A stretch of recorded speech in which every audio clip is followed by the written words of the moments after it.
Let's now take you to KwaZulu-Natal, where Social Development Minister Lindiwe Zulu is expected to conduct an anti-gender-based violence campaign in uMthwalume on the South Coast. It comes as 5 bodies have been found in that area since March, with the community fearing a serial killer has been on the loose. Zulu's campaign comes as a key suspect in the case hanged himself this week ahead of his court appearance, and police had to return to the drawing board to make arrests in this matter. Let's go to Karinda Jagmohan, who joins us live. Karinda, very good morning to you. This is a matter that continues to grip the nation and specifically have a huge impact on the community of uMthwalume, which is living in fear. What are the latest developments?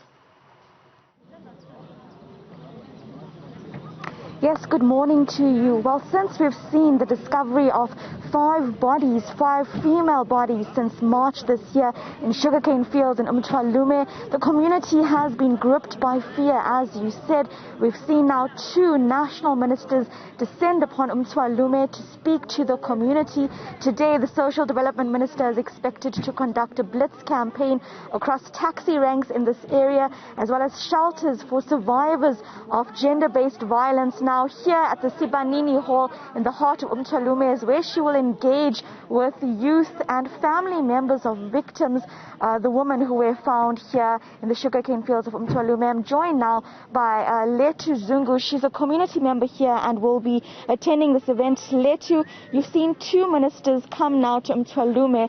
Do you feel that this will bring change, or is their arrival a bit too late for you? Thank you.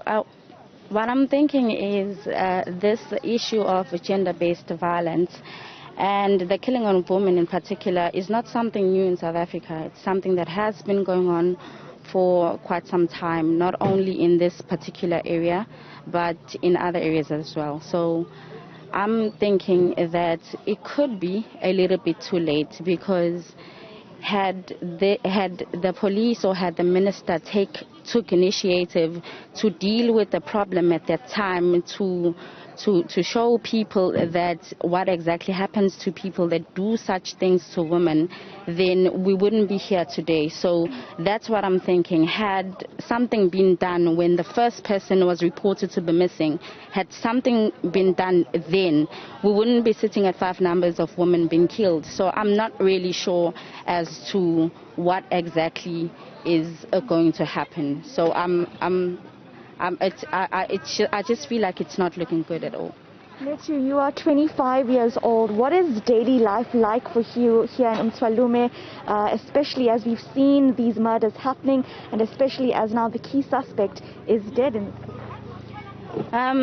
We're living a very fearful life as women, and it's really just sad, because you don't know who's next. You are regularly looking over your shoulder because you don't know which area is safe, you don't know where to go, you don't know which areas to avoid, because a lot of things have been said to precaution women about, you shouldn't do this so that you don't end up in a particular situation where you've been killed or raped. But it's still happening. We've been avoiding these things.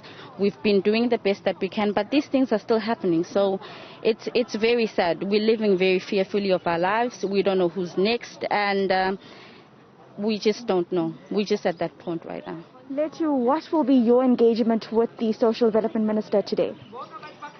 Basically, we're just going to try to voice our concerns in terms of what happens now moving to the future, because this is just starting to be a pattern, and with the cases here, there hasn't been much resolution as to what's going to happen, who's going to be arrested, and what's the solution. So we are just going to try and find solutions to that. What will happen from here? Is there somebody who's going to be arrested, and can they also just make initiative and speak to men as well? It's not only about speaking to women.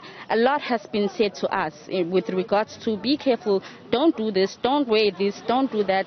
We've been doing that, but these things are still happening. So can they do something now to engage men as well and deal with the problem from the root, not from the leaves of the problem.